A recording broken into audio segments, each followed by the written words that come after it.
Daniel Carter never thought he would travel to another world. He grew up in a small town in Ohio, where the biggest excitement was the county fair every summer. But Daniel had a gift. He could learn languages faster than anyone else. By the time he was 20, he spoke 7 Earth languages fluently. When the space program started looking for people who could learn alien languages, Daniel was one of the first they called. Now he stood on the deck of the human exploration vessel called the Horizon, watching through the window as a beautiful alien world grew larger.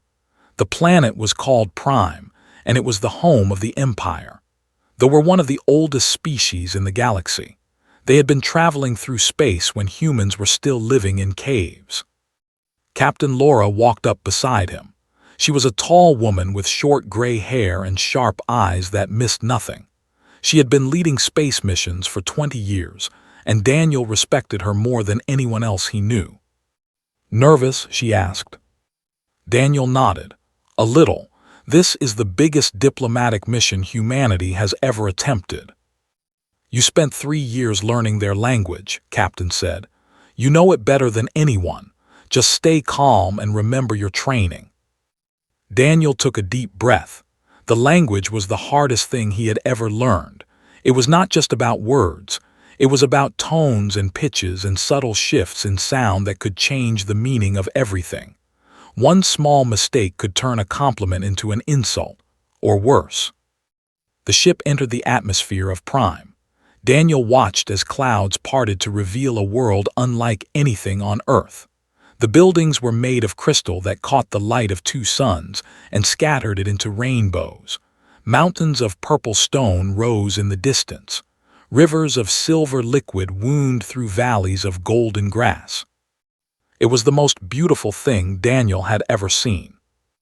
The ship landed on a platform outside the royal palace.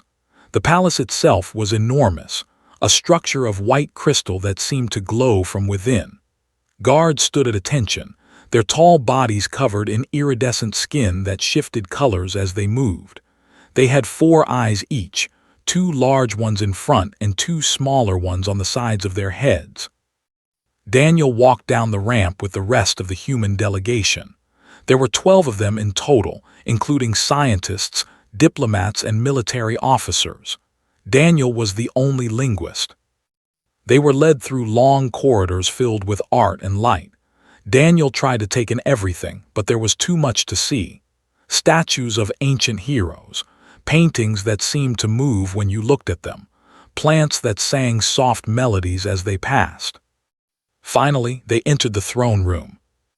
It was vast, larger than any building Daniel had ever been inside. The ceiling was so high it disappeared into soft white light.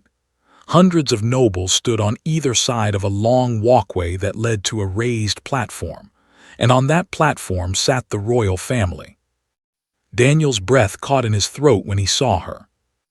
Princess Seraphine of the 3rd house was unlike any being he had ever seen. Her skin was pale silver, and it shimmered like moonlight on water. Her 4 eyes were deep violet, and they seemed to hold the wisdom of ages. She wore a gown of flowing light that moved around her like a living thing. She was beautiful in a way that went beyond physical appearance. There was something about her that made Daniel feel like he was standing before a force of nature. The human delegation stopped at the base of the platform. An elderly official stepped forward and began to speak, introducing each member of the delegation. When he reached Daniel, he paused. "Daniel Carter, linguistic specialist," the official announced. "He will speak the formal greeting in our tongue." This was the moment Daniel had prepared for. He had practiced the greeting thousands of times. It was simple: "I honor your presence." 4 words in, 4 tones. He could do this. He stepped forward. Princess Seraphine's eyes met his, and for a moment everything else disappeared. There was only her, watching him with an expression he could not read. Daniel opened his mouth to speak. The first word came out perfectly. The second word was correct. But on the 3rd word, something went wrong. His tongue slipped on the tonal shift. Instead of going up, his voice went down. And suddenly, the phrase changed meaning entirely. What he meant to say was, "I honor your presence." What he actually said was, "I adore you completely, and my soul reaches for yours." The throne room went completely silent. Daniel felt his face turn red. He wanted to disappear. He wanted to run back to the ship and never come out. He had just made the biggest mistake of his life in front of the entire court. Captain was staring at him with wide eyes. The other humans looked confused, not understanding what had happened. But they all knew.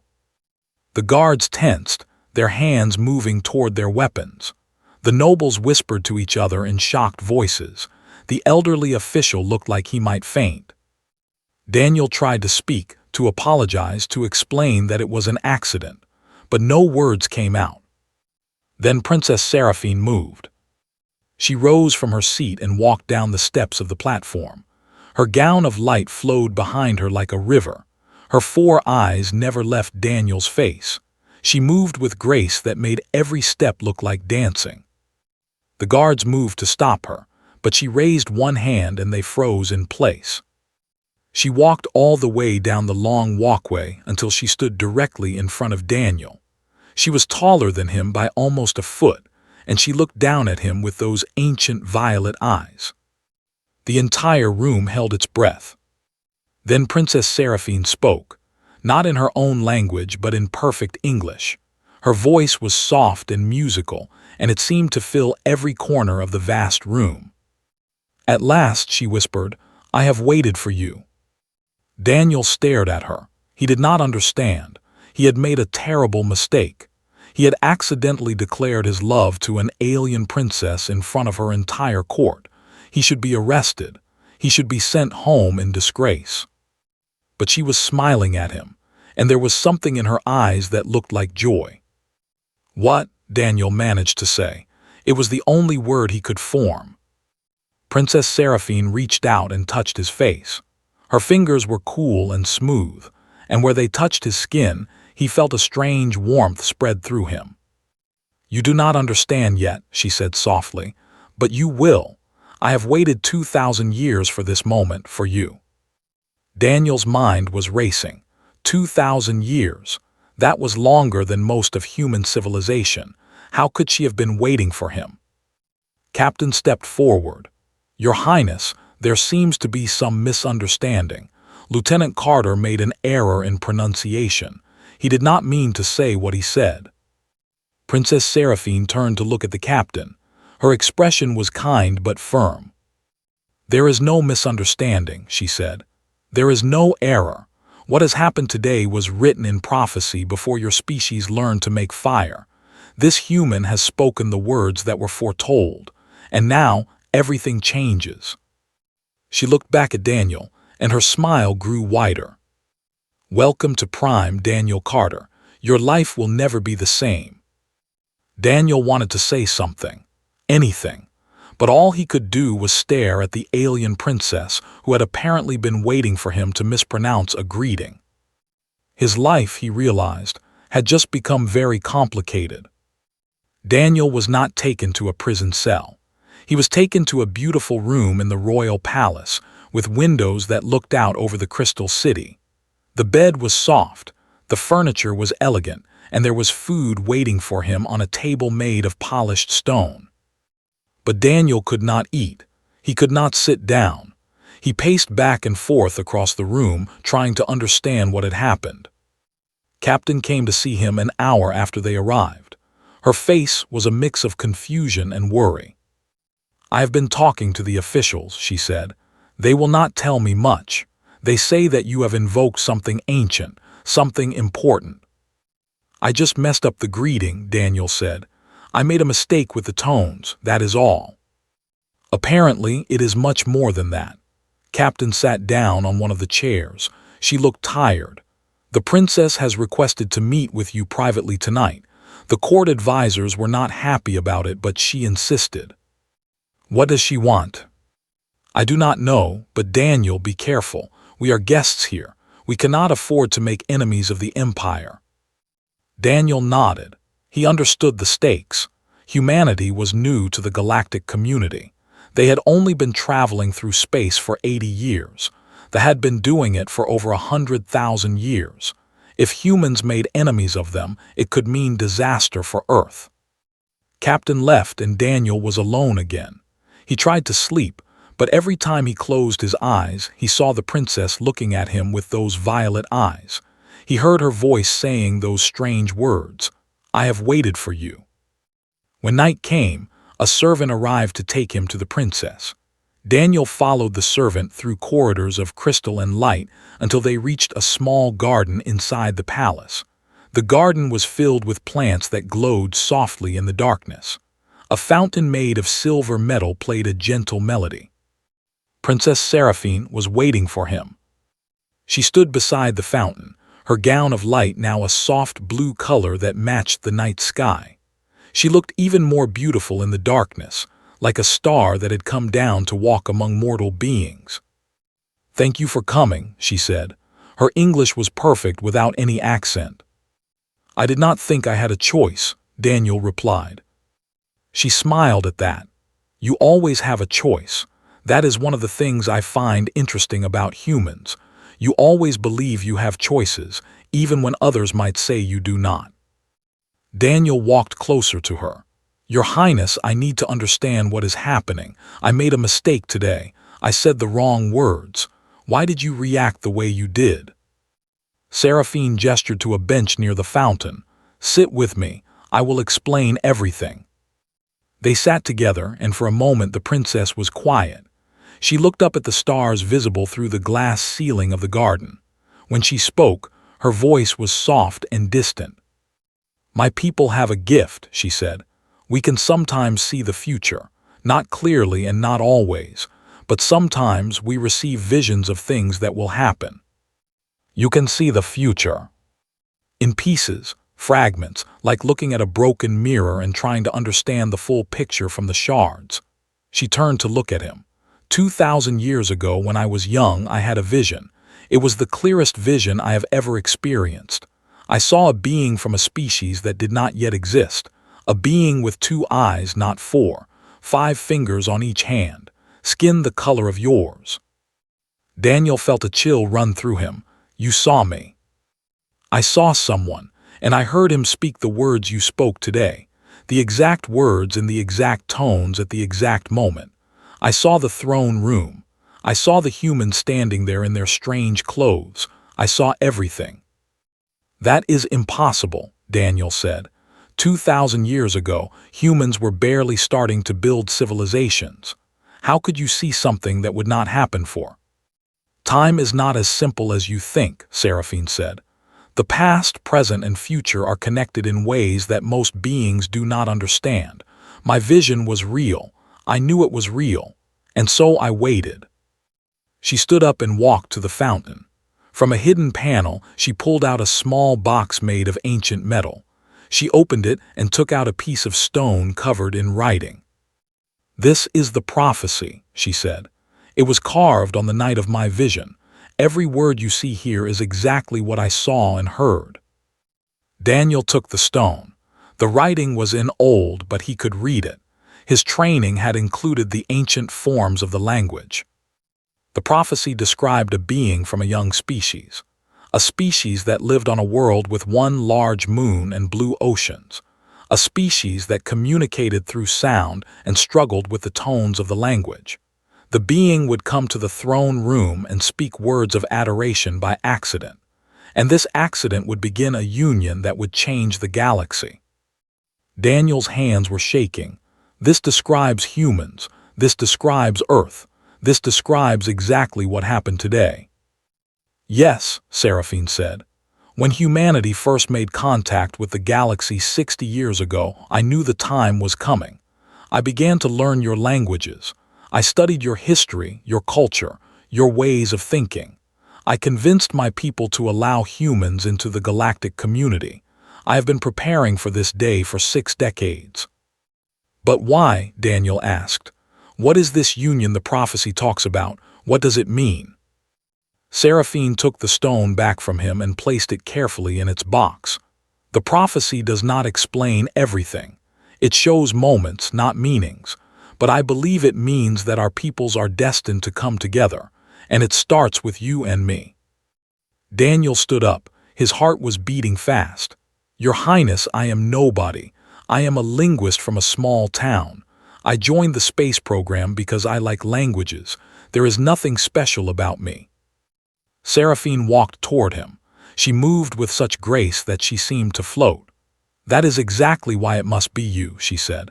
"The prophecy did not show a king or a warrior or a genius. It showed an ordinary person who made an honest mistake. That is what makes it real. That is what makes it meaningful." She reached out and touched his face, just as she had done in the throne room. Her fingers were cool against his skin. "I have lived for over 2,000 years," she said. "I have seen empires rise and fall. I have watched stars die. But nothing in all those years has made me feel the way I felt when I heard you speak those words today. It was as if the universe itself was finally making sense." Daniel did not know what to say. This was too big, too strange. He was supposed to be a translator on a diplomatic mission. He was not supposed to become part of some ancient prophecy. "What happens now?" he asked. "Now you have a choice," Seraphine said. "You can return to your ship and leave this planet. I will not stop you. The prophecy shows what will happen, but it does not force anyone to do anything. Free will still exists." "And if I stay?" "If you stay, you will face trials. My people will not easily accept a human in their royal house. There are those who will oppose us. It will be difficult, dangerous perhaps."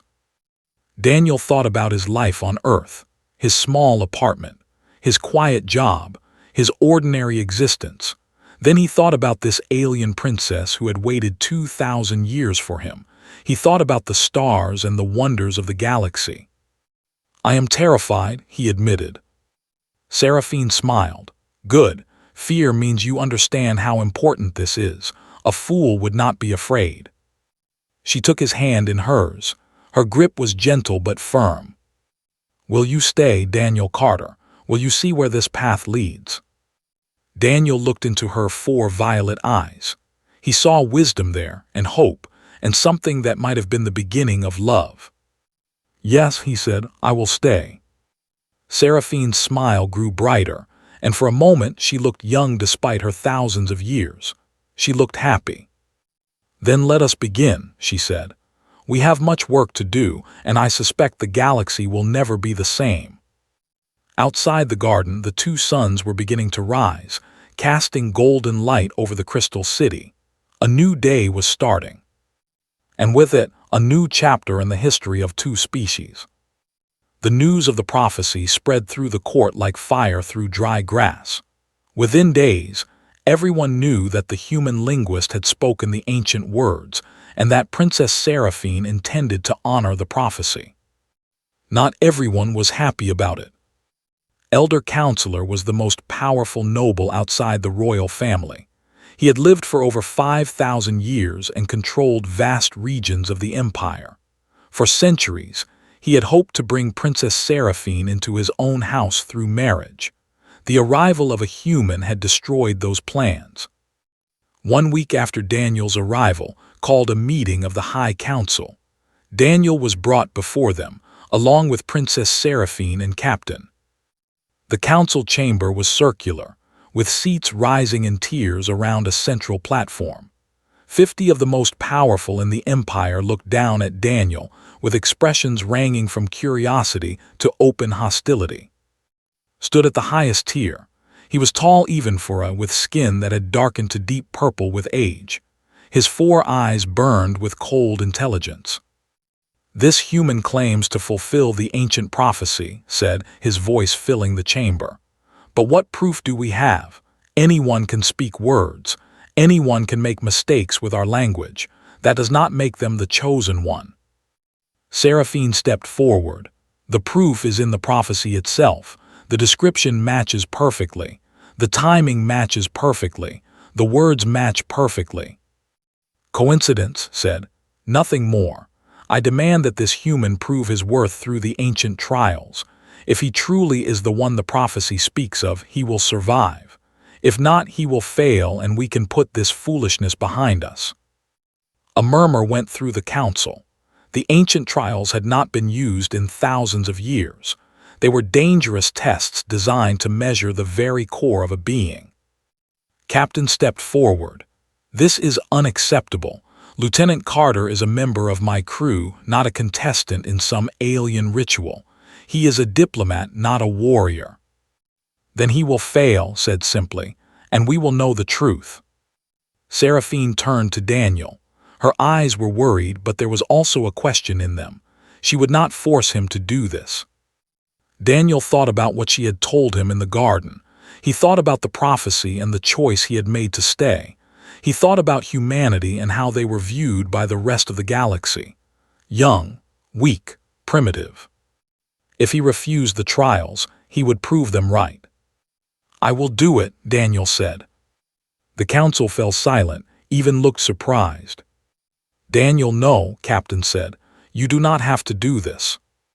"Yes, I do," Daniel replied. "Not just for myself, for all of humanity. If I run away now, every species in the galaxy will see us as cowards. I will not let that happen." Seraphine looked at him with something like pride in her eyes. She nodded slowly. "Very well," said. "The trials will begin tomorrow. There are 3 tests: the trial of mind, the trial of heart, the trial of spirit. Fail any one of them and you are done." That night, Seraphine came to Daniel's room. She explained each trial in detail, telling him what to expect. The trial of mind was a psychic maze that tested intelligence and creativity. The trial of heart tested emotional strength. The trial of spirit was a direct contest of wills against whoever issued the challenge. "Will be your opponent in the trial of spirit," Seraphine said. "He has been hunting his mental powers for 5,000 years. No one has ever defeated him." "That is encouraging," Daniel said dryly. Seraphine smiled, but her eyes were serious. "You do not have to defeat him. You only have to survive. The trial ends when one person gives up or falls unconscious. You just need to endure." Daniel nodded. He did not sleep that night. The first trial came at dawn. Daniel was taken to a room deep beneath the palace. In the center of the room stood a device that looked like a chair surrounded by metal rings. Telepaths sat in a circle around it, their eyes closed in concentration. "The maze exists only in the mind," explained the trial master. "You will enter it through this device. Find your way to the center and you pass. Get lost and you fail." Daniel sat in the chair. The metal rings began to spin around him, and suddenly he was somewhere else. He stood in a corridor that stretched in every direction. The walls were made of shifting patterns that hurt to look at. The floor changed beneath his feet. There was no logic to this place, no rules that made sense. Daniel took a breath and started walking. Other beings had spent days lost in this maze. Some had never found their way out, their minds breaking under the strain. But Daniel had something they did not have. He had a human brain.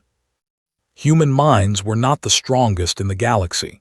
They were not the fastest or the most disciplined, but they were creative in ways that other species found hard to understand. Humans could hold contradictory ideas at the same time. They could adapt to chaos. They could find patterns in randomness. Daniel stopped trying to follow the corridors. Instead, he closed his eyes and felt the maze around him. He let go of logic and let his instincts guide him. He moved not toward where the center should be, but toward where it felt right. 3 hours later, he walked out of the maze and opened his eyes. The trial master stared at him in shock. No one has ever completed the maze that quickly. Daniel smiled. "I guess I got lucky." The second trial came that afternoon.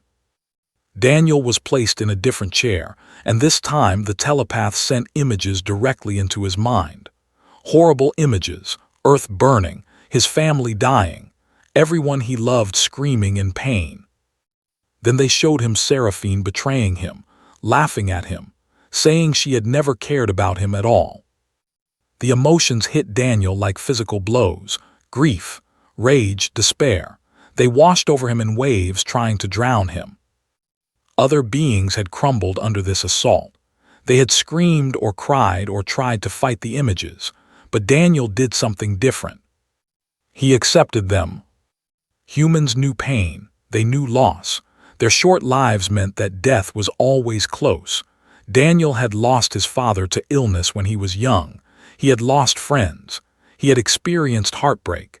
He knew that love always came with the possibility of loss. So instead of fighting the images, Daniel let himself feel them. He cried for the death of Earth. He grieved for his family. He felt the pain of Seraphine's betrayal, and then slowly he let it go. Pain was not the enemy. Running from pain was the enemy. When the trial ended, the telepaths looked at Daniel with something like respect. "You did not break," one of them said. "You bent, and then you straightened again. Remarkable." The third trial came at sunset. Himself descended to the trial chamber.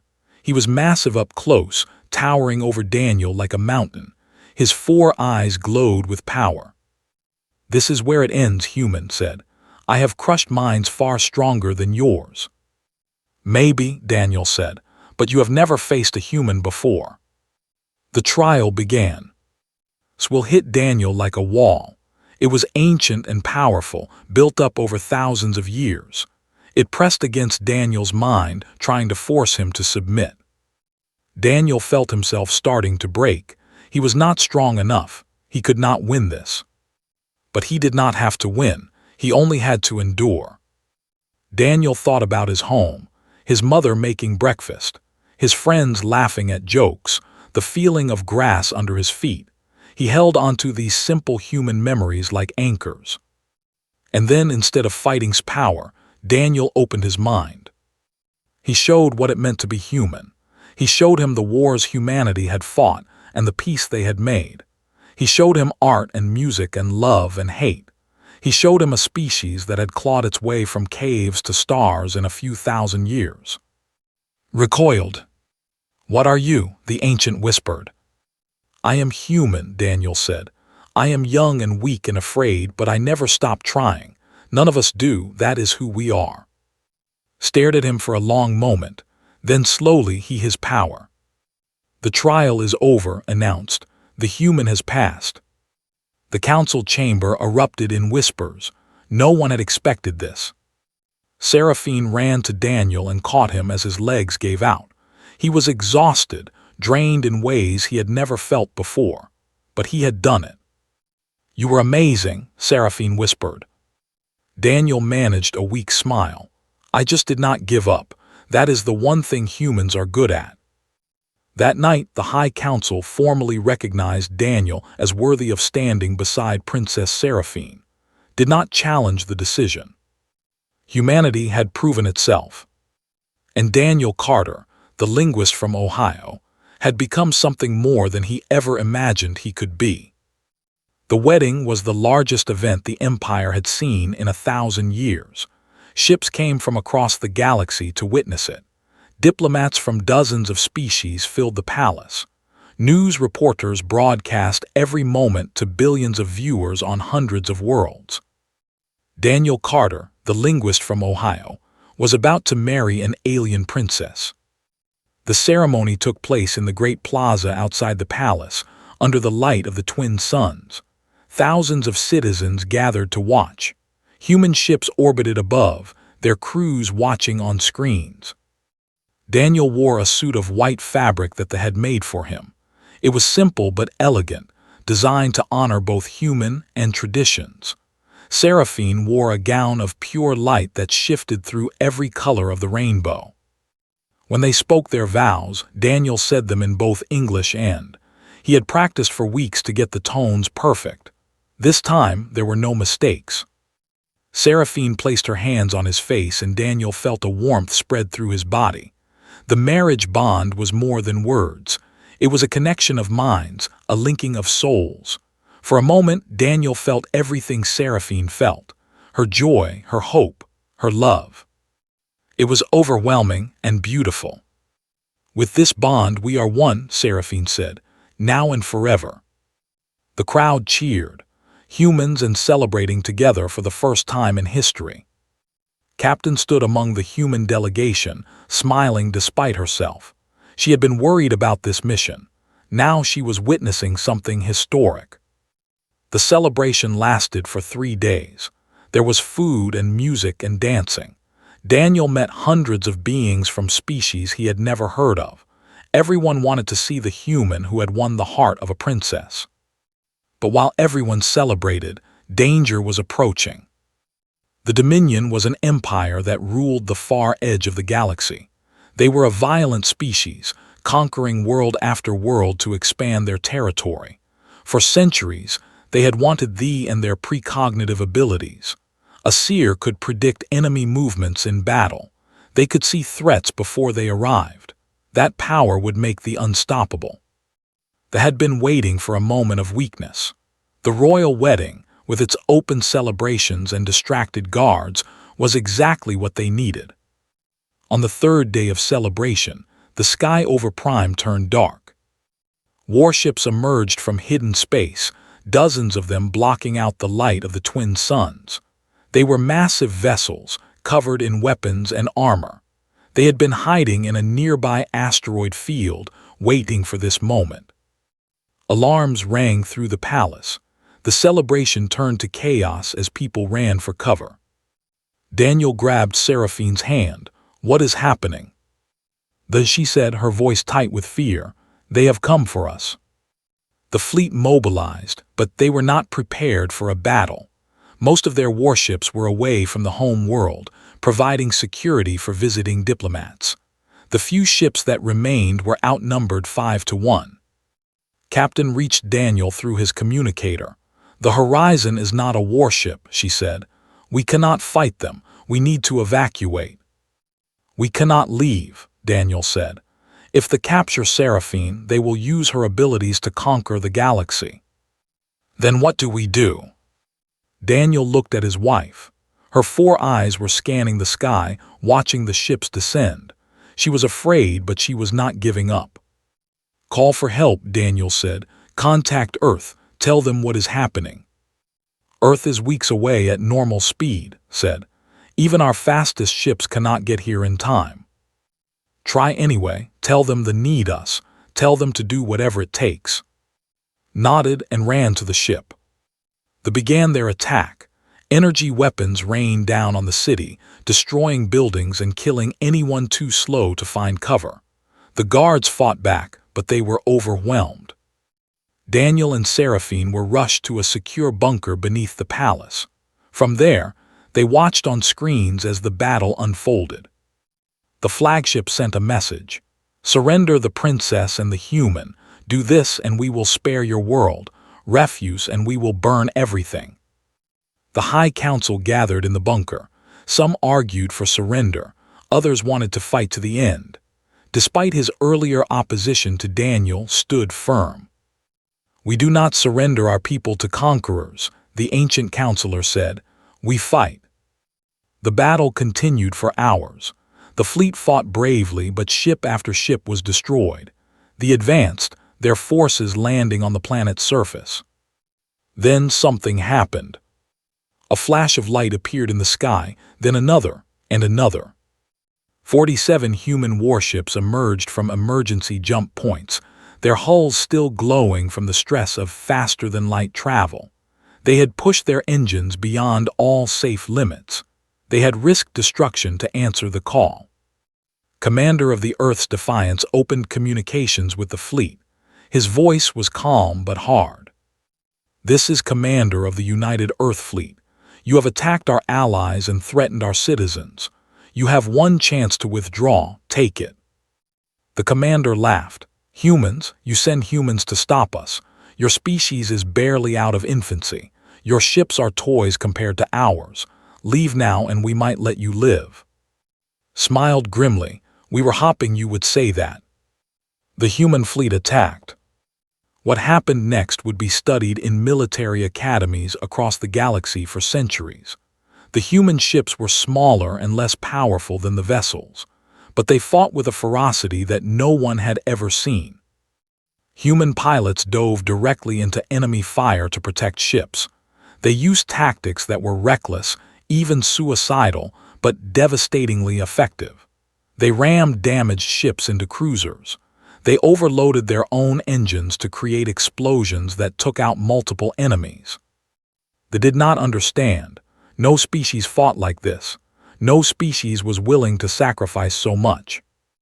But humans did not think about sacrifice the way other species did. When the people they loved were in danger, they did not calculate odds. They did not measure costs. They simply acted.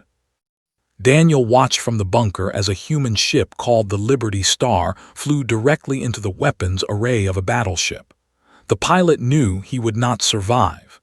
He did it anyway, and his sacrifice disabled the battleship's main guns. "Why?" Seraphine whispered. "Why do they throw their lives away?" Daniel felt tears running down his face. "Because you are our ally now. Because I am one of them. Because that is what humans do for the people they love." The battle lasted 4 hours. When it was over, the fleet was in ruins. Only 3 of their ships escaped, fleeing back to their own space. The human fleet had suffered losses too. 12 ships destroyed, hundreds of lives lost. But they had won. Commander landed on Prime and walked through the ruined streets to the palace. He was a tall man with tired eyes and a uniform covered in dust. He found Daniel and Seraphine waiting for him. "You came," Daniel said. "I was not sure you would." Smiled slightly. "Earth Command received your message. They did not hesitate. The fleet launched within an hour." "But the risk," Seraphine said. "Those emergency jumps could have destroyed your ships." "Yes," agreed. "But one of our own was in danger. One of our own had married into the royal house. That made you family, and family protects family." Seraphine looked at the human commander with new eyes. She had known about the prophecy. She had known that humans were destined to be important, but she had not understood what that really meant until now. These small, short-lived beings had crossed the galaxy and risked everything to protect people they had never met. Not for power, not for territory, just because it was the right thing to do. "Thank you," she said softly. "Thank you for saving my world." Nodded. "Thank Lieutenant Carter. He is the one who called us. And tell your people that humanity remembers its friends." That night, as the fires were put out and the dead were mourned, Daniel stood with Seraphine on the palace balcony. Human and ships orbited together above them, their lights like new stars in the sky. "The galaxy will never see humanity the same way again," Seraphine said. Daniel nodded. "I just hope it is enough." "It is more than enough," Seraphine said. She leaned against him, her head on his shoulder. "The prophecy spoke of a union that would change everything. I think we are beginning to see what it meant." Above them, the twin suns began to rise, casting their light over a world that had been saved by the courage of the youngest species in the galaxy. Humanity had arrived, and they would not be ignored. 1 year had passed since the Battle of Prime. Daniel stood in the rebuilt palace, looking out over a city that had healed from its wounds. The crystal buildings had been repaired. The gardens had been replanted. Life had returned to normal, or as normal as things could be when the galaxy itself was changing. He was no longer Lieutenant Daniel Carter, linguist from Ohio. He was Prince Consort Daniel of the Empire, husband to Princess Seraphine, and one of the most famous beings in the galaxy. It was still strange to think about. Seraphine entered the room, her gown of light shifting to a soft gold color. Her 4 eyes found Daniel immediately, and she smiled. That smile still made his heart skip, even after a year of marriage. "The ambassadors are ready," she said. "They are waiting in the great hall." Daniel nodded. Today was an important day. Representatives from 12 species had come to discuss the formation of a new alliance. The Empire would be at its heart, but humanity would stand beside them as equal partners. A year ago, that would have been unthinkable.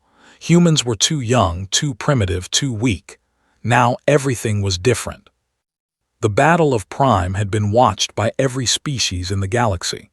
They had seen human ships rush to the defense of their allies. They had seen human pilots sacrifice themselves without hesitation. They had seen what humans were capable of when the people they cared about were in danger. Fear had turned to respect. Suspicion had turned to admiration. The Dominion had sent formal apologies and agreed to pay reparations for the attack. They had also quietly started building up their defenses along their borders, afraid that humanity might come for revenge.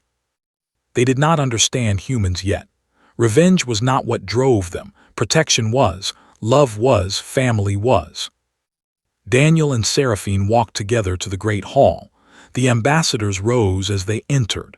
There were, of course, but also members of a dozen other species. Some had 4 arms. Some had 6 legs. Some had no bodies at all, existing as clouds of energy. But they all looked at Daniel with a mixture of curiosity and respect.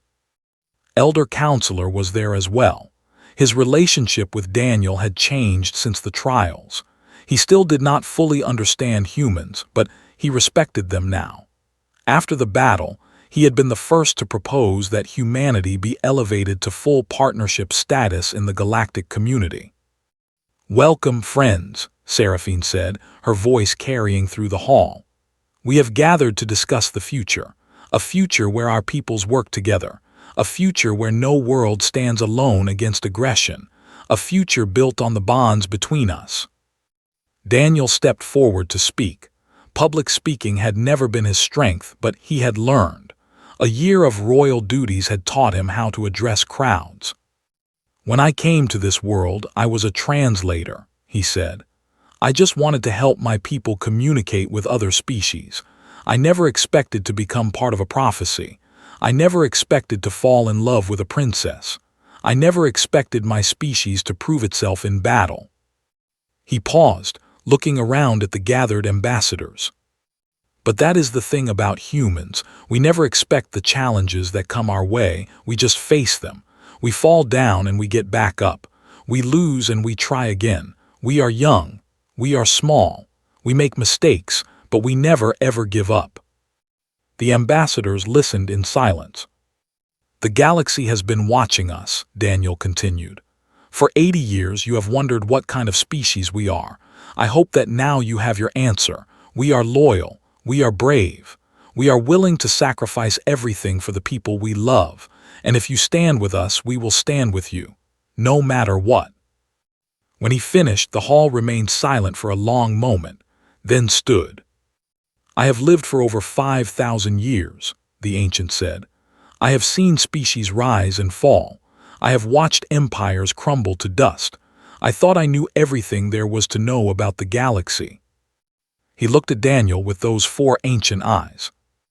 "I was wrong. Humans have taught me that even the old can learn new things. They have shown me that strength is not measured in years or power. It is measured in heart. And humans have more heart than any species I have ever encountered."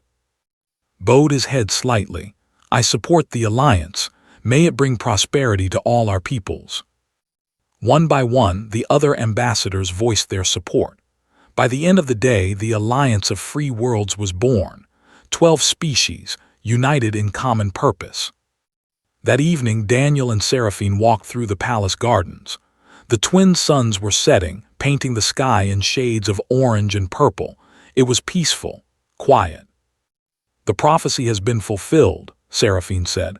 "Our union has changed the galaxy." Daniel shook his head. "I still do not understand it. I am just a linguist who made a mistake with pronunciation. How can that lead to all of this?" Seraphine stopped walking and turned to face him. She took his hands in hers. "That is what makes it beautiful," she said. "The universe does not choose heroes based on power or fame. It chooses ordinary people and gives them extraordinary circumstances. What matters is how they respond." She touched his face gently. "You could have run away when I told you about the prophecy. You could have refused the trials. You could have abandoned my world when they attacked. But you did none of those things. You stayed. You fought. You inspired your entire species to come to our rescue." "I just did what anyone would do," Daniel said. No, Seraphine replied. You did what a human would do, and that is why the prophecy chose your species, because humans do not know how to give up. They do not know how to stop caring. They love fiercely, fight bravely, and never lose hope, even when hope seems foolish. Daniel thought about her words. He thought about his home on Earth, a small blue world in a vast galaxy. He thought about his family, his friends, all the ordinary people who lived ordinary lives without knowing how extraordinary they really were. I used to think humans were small, he said. Insignificant, just one species among thousands in a galaxy we barely understood. And now, Seraphine asked. Now I know that we are exactly what the galaxy needed, young enough to still believe in impossible things, old enough to know how to fight for them. Seraphine smiled. It was the smile she had given him that first day in the throne room when he had accidentally declared his love for her. The smile that had started everything. I have one more thing to tell you, she said. Daniel looked at her curiously. What is it? My visions ended the moment we met. For 2,000 years, I knew fragments of my future, but from the day you spoke those words, I have seen nothing. My future is completely unknown. Does that frighten you? Daniel asked. No, Seraphine said. Her eyes were bright with joy. It excites me. For the first time in my life, I do not know what will happen next, and I would not have it any other way. She kissed him then, beneath the light of the setting suns. A year ago, Daniel Carter had been a linguist who mispronounced a greeting. Now he was a prince, a symbol, and a bridge between two civilizations. He thought about how terrified he had been on that first day, how he had wanted to run away and pretend none of it had happened. If he had done that, the alliance would never have formed. Humanity would still be a minor species on the edges of galactic society. The might have conquered the. One small mistake had changed everything. Or maybe, as Seraphine believed, it had not been a mistake at all. Maybe his tongue had said what his heart already knew. Maybe the universe had a plan that none of them could fully understand. It did not matter anymore. What mattered was the present, the alliance, the hope, the love. Daniel looked up at the sky. Somewhere up there, Earth was spinning around its single yellow sun. His home, his people. They were part of something bigger now, part of a galaxy that had finally accepted them. Humanity had found its place among the stars. And Daniel Carter had found his home. Not in Ohio, not on a spaceship, but here, beside an alien princess who had waited 2,000 years for him to make a beautiful mistake. As the last light of the twin suns faded and the stars began to appear, Daniel held Seraphine close and smiled. The future was unknown. And that was exactly how he wanted it.